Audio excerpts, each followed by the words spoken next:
أكبر الله أكبر بسم الله الرحمن الرحيم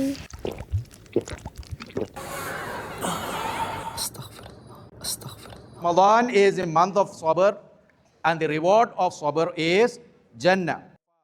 The Prophet ﷺ said that Allah says, every deed of the son of Adam is for him, except fasting. It is for me and I alone reward it. There are certain deeds for which Allah subhanahu wa ta'ala does not specify a reward, and fasting is one of them. When a person fasts, they give up food, drink, and desires purely for the sake of Allah. This is a true expression of Ihsan, to worship Allah as though you see Him, and even if you do not, to remain fully aware that He is always watching you.